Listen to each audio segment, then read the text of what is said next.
সংবাদে বাংলাদেশে হিন্দুদের উপর আক্রমণ এবং একই সঙ্গে চিন্ময় প্রভুর গ্রেফতারের প্রতিবাদ আজ দেখা গেছে রাজ্য জুড়ে এবং আগামীকাল যেটা ইসকনে কর্তৃপক্ষ থেকে ডাক দেওয়া হয়েছে যে কার্যত লং মার্চে নামছেন তারা, শহর জুড়ে বৃহৎ আকারে তারা প্রতিবাদে সামিল হচ্ছেন। সেই জায়গায় দাঁড়িয়ে আজকে দেখা গেছে ধর্মনগরে সেই প্রতিবাদ, বাংলাদেশে হিন্দুদের উপর নির্যাতন এবং চিন্ময় প্রভুকে গ্রেফতারের প্রতিবাদে সোমবার ধর্মনগর কালীদিঘির পাড়ে হিন্দু সংঘর্ষ সমিতির উদ্যোগে এক বিশাল বিক্ষোভ সমাবেশ করা হয়েছে এবং এই সমাবেশে উপস্থিত ছিলেন বিভিন্ন মন্দিরের সাধু সন্ত, হিন্দু সংঘর্ষ সমিতির সদস্য কান্তি গোপাল নাথ, একই সঙ্গে গৌতম দেব, হিন্দু সংঘর্ষ সমিতির ধর্মনগর বিভাগের প্রতিনিধি গৌর দে সহ অন্যান্যরা। সব স্থল থেকে একটি প্রতিনিধি দল উত্তর জেলার জেলা শাসক দেবপ্রিয় বর্ধনের কাছে একটি স্মারকলিপি তুলে দেয় এবং সবার শেষে একটি বিশাল র্যালি তারা বের করেছেন আজ।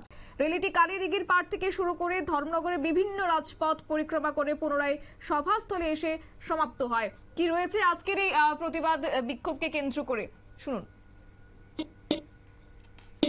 আজকে থেকে 1925 খ্রিস্টাব্দে 99 বছর আগে মহারাষ্ট্রের নাগপুরে একটা সংগঠন তৈরি করে দিয়েছেন, যে সংগঠনটার নাম দিয়েছেন রাষ্ট্রীয় স্বয়ংসেবক সংগঠন। কেন দিয়েছিলেন? তিনি দেখেছেন ভারতবর্ষ ধর্মকে বিশ্বের শ্রেষ্ঠ স্থানে ছিল, কৃষিতে ভারতবর্ষ পৃথিবীর মধ্যে শ্রেষ্ঠ স্থানে ছিল এবং বিজ্ঞানে পৃথিবীর মধ্যে শ্রেষ্ঠ স্থানে ছিল। সমস্ত গীতা, রামায়ণ, মহাভারত, বেদ সব দিক দিয়ে আমরা মহান ছিলাম, কিন্তু দুর্ভাগ্য আমরা কেন বারবার বিদেশিদের গোলাম হলাম? কেন আমাদেরকে ব্রিটিশরা 200 বছর আক্রমণ করে রেখেছে? শুধুমাত্র একটা কারণ, এই যে ভারতবর্ষের মূল হিন্দু সমাজ, এই হিন্দু সমাজের মধ্যে শক্তি আছে, ভক্তি আছে, বিদ্যা আছে, শুধু একতা নেই।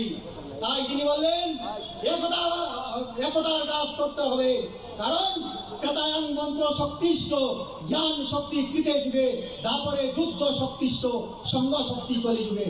অতএব এই কলিযুগে সংগঠনে হচ্ছে লাশ কথা। তাই তিনি একটা সংগঠন তৈরি করেছেন যার নাম দিয়েছেন রাষ্ট্রীয় স্বয়ংসেবক সংঘ। এই সংগঠন আগামী 2025 সালে গিয়ে 100 বছর পূর্ণ হবে।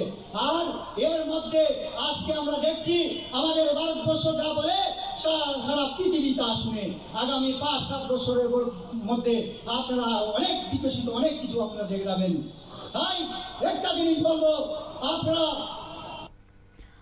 শুনলেন তাদের বক্তব্য এবং ক্রমে ক্রমে প্রতিবাদের সুর গর্জে উঠছে সর্বত্র এবং সেই জায়গা থেকে কবে নাগাদ হিন্দুদের উপর আক্রমণ থামবে সেই নিয়ে কিন্তু আজ প্রশ্ন তোলা হয়েছে। একই সঙ্গে বাংলাদেশের এই হিন্দু নির্যাতন এবং একই সঙ্গে চিন্ময় প্রভুর গ্রেফতারের প্রতিবাদও আজকে জানানো হয়েছে এই বিক্ষোভ সমাবেশে।